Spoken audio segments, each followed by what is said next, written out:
ಅಬ್ದುಲ್ ಮುನೀರ್ ಅವರು ಹೇಳ್ತಾ ಇದ್ರು, ಅಥವಾ ಎಲ್ರಿಗೂ ಗೊತ್ತಿರೋ ಸತ್ಯ ಅದು, ನೀವು ಯಾವತ್ತೂ ಜನರ ಆಶೀರ್ವಾದದಿಂದ ಫುಲ್ ಮೆಜಾರಿಟಿಯಲ್ಲಿ ಸರ್ಕಾರವನ್ನು ಮಾಡಿದಂಥವ್ರಲ್ಲ. ವಾಮ ಮಾರ್ಗದ ಮೂಲಕ, ಆಪರೇಷನ್ ಕಮಲದ ಮೂಲಕ ಸರ್ಕಾರವನ್ನು ನಡೆಸಿದಂಥವ್ರು. ಅದಕ್ಕೆ ಬಹಳ ಉದಾಹರಣೆಗಳು ನಿಮಗೂ ಕೂಡ ಗೊತ್ತಿದೆ. ಬಟ್ ಈಗ ಯಾಕೆ ಆ ಅಧಿಕಾರ, ಆ ಹಪಾಹಪಿ ಆಸೆ ಯಾಕೆ ಅಂತ? ನಾನು ಮುನೀರವರು ಕುಲ ಕಸಬು ಅಂತ ಹೇಳಿದ್ರು. ಅವ್ರ ಕುಲದಲ್ಲಿ ಸೇರ್ಕೊಂಡವಂಥವ್ರು ಅವ್ರ ಕುಲಕ್ಕೆ ಬೆಂಕಿ ಇಡ್ತಿದ್ದಾರೆ ಅಂತೇಳಿ ಮಾನ್ಯ ಡಿ ಕೆ ಶಿವಕುಮಾರ್ ಅವರು ಹೇಳಿದ್ರು. ನಮ್ಮ ಪಕ್ಷಕ್ಕೆ ವಲಸೆ ಬಂದ JDS ಶಾಸಕರು ಇವತ್ತು ನಮ್ಮ ಪಕ್ಷವನ್ನು ಹೈಜಾಕ್ ಮಾಡಿದ್ದಾರೆ. ನಮಗೆ ಸ್ಥಾನಮಾನ ಸಿಗ್ತಿಲ್ಲ, ಅವ್ರು ಹೇಳ್ದಂಗೆ ನಾವು ಕೇಳ್ಕೊಂಡು ಬಂದಿರೋದು ಬರ್ತಾ ಇದ್ದೀವಿ. ನಾಳೆ ಪಕ್ಷದ ಸಂಘಟನೆ ಏನಾಗುತ್ತೆ, ಪಕ್ಷದ ಅಸ್ತಿತ್ವ ಉಳಿಯತ್ತಾ ಅಂತ ಯೋಚನೆ ಮಾಡ್ತಿಲ್ಲ. ಆ ಪಕ್ಷದ ಶಾಸಕರು ಯೋಚನೆ ಮಾಡ್ತಿರೋದು, ಆ ಪಕ್ಷದ ನಾಯಕರು ಯೋಚನೆ ಮಾಡ್ತಿರೋದು.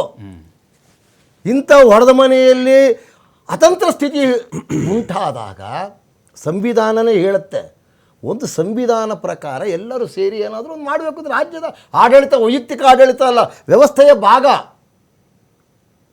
ಭಾಗ. ಆಮೇಲೆ ನೀವು ಹೇಳಿದ್ರಿ ನೋಡಿ, ಇತ್ತೀಚೆಗೆ ನಡೆದಂಥ ಚುನಾವಣೆಗಳಲ್ಲಿ ರಾಜಸ್ಥಾನದಿಂದ ತಗೊಳ್ಳಿ, ಅವರ ಪಕ್ಷದ ಒಂದು ಉದಾಹರಣೆ.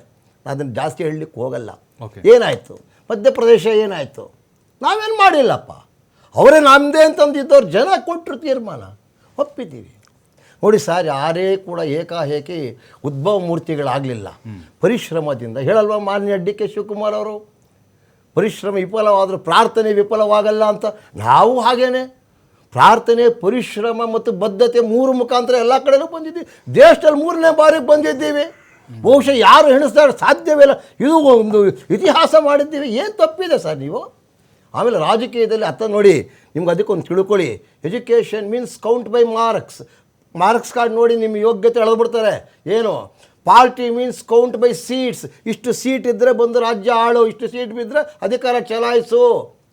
Election means count by votes, ಇಷ್ಟು ಸೀಟ್ ಓಟ್ ಬಂದಿದ್ದರೆ ನಿನಗೆ ಗೆದ್ದಿದೆಯಾ, ಮುಗೀತು. ಕತೆ ಪುರಾಣ, ಅದಕ್ಕೆ ಏನು ಹೇಳಬೇಕಾಗಿಲ್ಲ. Very simple way of statistics. ಅಂದ್ರೆ ನಿಮ್ಮ ಪ್ರಕಾರ ನಾವು ಹೇಗೆ ಅಧಿಕಾರಕ್ಕೆ ಬಂದ್ವಿ ಅನ್ನೋದು ಮುಖ್ಯ ಅಲ್ಲ, ಹಣ ಕೊಟ್ಟವು, ಅಧಿಕಾರದ ಆಸೆ ಕೊಟ್ಟು, ನಿಮ್ಮ ಕಲ್ಪನೆ. ನಾವು ಹಣ ಕೊಟ್ಟಿವಿ, ಅದು ಕೊಟ್ಟಿವಿ ಇಲ್ಲ. ತಂತ್ರದಿಂದ ಬಂದ್ರು, ಕುತಂತ್ರದಿಂದ ಬಂದ್ರು, ಅತಂತ್ರ ಉಂಟು ಮಾಡಿಕೊಂಡು ಅದು ಮತ್ತೊಬ್ಬರಿಗೆ ಉಪಯೋಗ ಮಾಡಿಕೊಟ್ರೋ ಗೊತ್ತಿಲ್ಲ. ಅತಂತ್ರ ಉಂಟು ಮಾಡಿದ್ದು ಯಾರು ಲಾಸ್ಟ್ ಟೈಮು? ಧರ್ಮಸ್ಥಳ ಇದಕ್ಕೆ ಹೋಗಿ ಅಲ್ಲಿ ಕುಂತ್ಕೊಂಡು ಏನು ಪ್ಲಾನ್ ಮಾಡುತ್ತೆ ಅಲ್ಲೇ ಹೇಳಲಿಲ್ಲ. ಈ ಸರ್ಕಾರ ಎಷ್ಟು ಸೇರುತ್ತೆ ಅಂತ JDS ಕಾಂಗ್ರೆಸ್ಸು ಯಾರು ಉಳಿಸಿದ್ರು ಅವತ್ತಿನ ದಿವಸದ ಸಂದರ್ಭ. ಇದೇ ವಿಧಾನಸೌಧದಲ್ಲಿ 2 ಕೈ ಎತ್ಕೊಂಡು ನಾನು ಕುಮಾರಸ್ವಾಮಿ ಇಬ್ಬರು ಕೂಡ ಯಾರು ತೋರಿಸಿದ್ದು? ನಾವು ತೋರಿಸಿದ್ವಾ? ಈಗ ಅದೇ ಸಿದ್ದರಾಮಯ್ಯನವರು ಇದು ಕೈ ಹಿಡ್ಕೊಂಡು ಬಂಡೆ ಥರ ಇರ್ತದೆ, ನಾವು ತೋರಿಸಿದ್ವಾ? ಅಯ್ಯೋ ಬಂಡೆ ಥರ ಇರಿ ಸ್ವಾಮಿ, ಬಂಡೆ ಮೇಲೆ ನೀರು ಬಿದ್ದರೆ ಏನೂ ಆಗಲ್ಲ. ಆದರೆ ಜಾಸ್ತಿ ಮಳೆ ಬಿದ್ದಾಗ ಆ ಬಂಡೆನೂ ಜಾರ್ಕೊಂಡು ಬಂದ್ಬಿಡ್ಬೋದು ಅವನು, ಅದನ್ನು ನೋಡ್ಕೊಳ್ಳಿ. ಓಕೆ, ಅದಕ್ಕೆ ಯಾರನ್ನ ಡೈನಾಮೆಂಟ್ ನಿಮ್ಮಲ್ಲೇ ಇಕ್ಕಿದ್ರೆ ಚೂರು ಆಗ್ಬೋದು, ಇಡ್ತಿರೋರು ನಿಮ್ಮಲ್ಲೇ, ನಾವಲ್ಲ.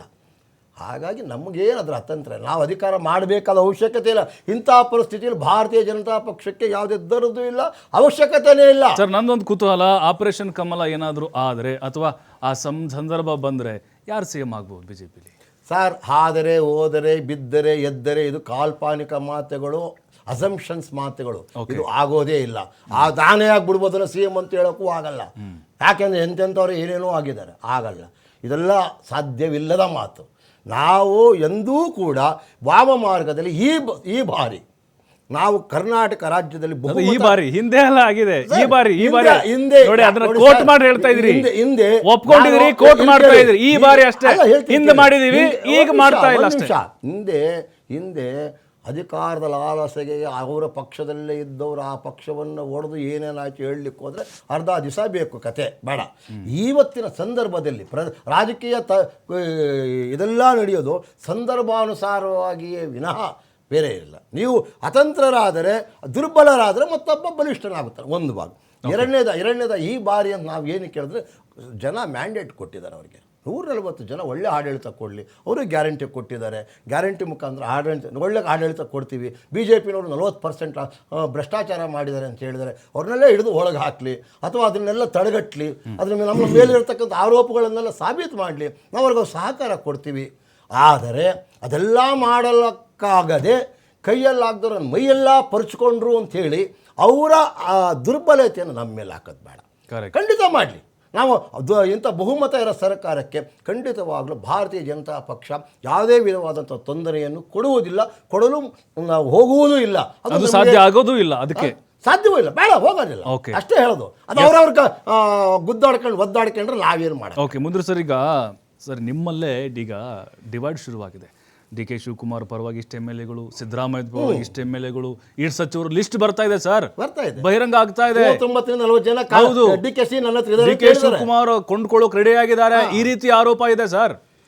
ನಾವು ಹೊಣೆಗಾರನಪ್ಪ. ನಾನು ಹೇಳ್ತಾ ಇರೋದು ಅದು ಮುನಿರೋದು ಬೇಜಾರು ಮಾಡ್ಕೊಂಡು ನಾಯಕರಾದವನಿಗೆ ನನ್ನ ಖುಷಿ ಏನಂತ ಹೇಳಿದ್ರೆ, ನನಗೆ ಈ ಮಾಧ್ಯಮಗಳಲ್ಲಿ ಕಳೆದ ಒಂದು ತಿಂಗಳಿಂದ ಏನು ಚರ್ಚೆಗಳು ನಡೀತಾ ಇದೆಯಲ್ಲ, ಕಾಂಗ್ರೆಸ್ನಲ್ಲಿ ಸಿದ್ದರಾಮಯ್ಯನವರ ಬಣ ಅಂತೆ, ಡಿ ಕೆ ಶಿ ಅವರ ಬಣ ಅಂತೆ, ಅಷ್ಟೆಮ್ಮೆಲೆ ಅಂತ, ಈ ಕಾರ್ಯಕರ್ತರಿಗೆ ನೋವಾಗತ್ತೇನೋ ಅನ್ನುವಂಥ ಚರ್ಚೆ ನಡೆಯುತ್ತೆ. ನಾನು ಹೇಳ್ತಾ ಇರೋದು ಒಬ್ಬ ಕಾರ್ಯಕರ್ತನಾಗಿ ಹೇಳ್ತೀನಿ, ಒಂದು ಪಕ್ಷದಲ್ಲಿ ಈ ಥರದ ಸಮರ್ಥ ನಾಯಕತ್ವಕ್ಕೆ ಒಳಗಡೆ ಆರೋಗ್ಯಕರವಾದ ಪೈಪೋಟಿ ಇದೆಯಲ್ಲ, that is the beauty of Karnataka Congress ಅಂತ ನಾನು ಹೇಳುವಂಥದ್ದು.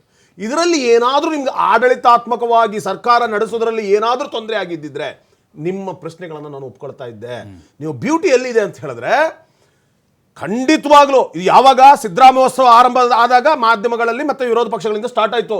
ನೋಡಿ, ಡಿ ಕೆ ಶಿ ಅವರು ಸಿದ್ದರಾಮೋತ್ಸವಕ್ಕೆ ಅಡ್ಡಿ ಮಾಡಿದ್ದಾರೆ, ಹೋಗಕ್ಕೆ ಬಿಡೋದಿಲ್ಲ, ಮಾಡಬಾರ್ದು ಅಂತ ಹೇಳಿದ್ದಾರೆ, ಹಾಗೆ ಹೀಗೆ ಅಂತ.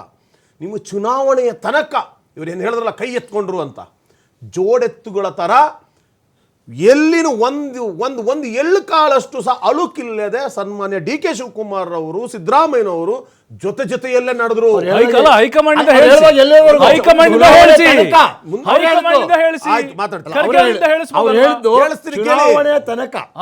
ಮುಂದುವರಿಸ್ತೀನಿ ಹೇಳಿಕೆ.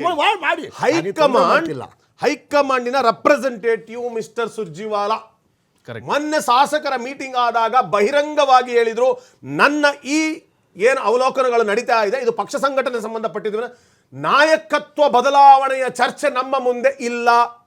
ಖರ್ಗೆ ಅವರು 2 ಬಾರಿ 3 ಬಾರಿ ಹೇಳಿದ್ರು, ನಾಯಕತ್ವ ಏನೇ ಇದ್ರು ನಾವು ನೋಡ್ಕೊಳ್ತೀವಿ, ಆ ಚರ್ಚೆ ಇಲ್ಲ.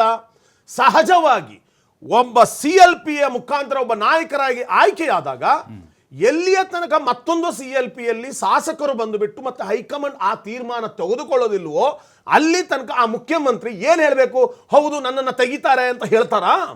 ಅಲ್ಲಿಯ ತನಕ ಹೌದು ನಾನೇ ಮುಖ್ಯಮಂತ್ರಿ ಅಂತಾನೆ ಹೇಳೋದು. ಎರಡನೇದಾಗಿ ಡಿ ಕೆ ಶಿವಕುಮಾರ್ ಅವರು KPCC ಅಧ್ಯಕ್ಷರಾಗಿ ನನಗೆ ಒಂದು ಅವಕಾಶ ಬೇಕು ಅಂತ ಹೇಳಿದ್ರೆ ಅದು ಹೇಗೆ ತಪ್ಪು? ಅದು ತಪ್ಪಾಗ್ಲಿಕ್ಕೆ ಸಾಧ್ಯ ಇಲ್ಲ. BJP ತರ ಏನಾದರೂ ಹೊರಗಡೆ ಬಂದುಬಿಟ್ಟು ಒಬ್ಬ ನಾಯಕನ ವಿರುದ್ಧವಾಗಿ ಕೆಟ್ಟದಾಗಿ, ಅಸಹ್ಯವಾಗಿ, ಹಗುರವಾಗಿ ಕಾಂಗ್ರೆಸ್ನ ನಾಯಕರು ಇಲ್ಲಿ ತನಕ ಮಾತನಾಡಿದ್ದಾರಾ? ಡೆಲ್ಲಿಯಲ್ಲಿ ಅಷ್ಟು ಮಾತನಾಡಿದ್ರು, ಪ್ರೆಸ್ ಮೀಟ್ ಆಯಿತು ಸಿದ್ದರಾಮಯ್ಯನವರದ್ದು. That is the beauty. ನಾನು ಹೇಳ್ತಾ ಇದ್ದೀನಿ. ಬೆಂಗಳೂರಿಗೆ ಬಂದ್ರು ಫ್ಲೈಟ್ ಅಲ್ಲಿ, ಒಬ್ರು 12:15 ಬಂದ್ರು, ಒಬ್ರು 3 ಗಂಟೆಗೆ ಬಂದ್ರು.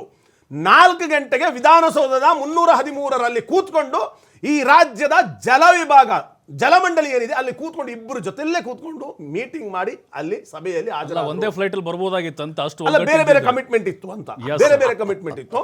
ನಾನು ಹೇಳೋದು ಇದು ಎಲ್ಲಿಯೂ ಅಸಹ್ಯವಾಗಿ, ಅಸಂಬದ್ಧವಾಗಿ ನಡ್ಕೊಳ್ತಾ ಇಲ್ಲ. ಡಿ ಕೆ ಶಿವಕುಮಾರ್ ಅವರಿಗೆ ಎಷ್ಟು ರೈಟ್ಸ್ ಇದೆಯೋ ಸಿದ್ದರಾಮಯ್ಯನವರು ಮಾತಾಡ್ತಿರೋದು ಅಷ್ಟೇ ಸರಿ ಇದೆ, ಡಿ ಕೆ ಶಿವಕುಮಾರ್ ಅವರು ಕೇಳ್ತಾ ಇರೋದು ಅಷ್ಟೇ ಸರಿ ಇದೆ.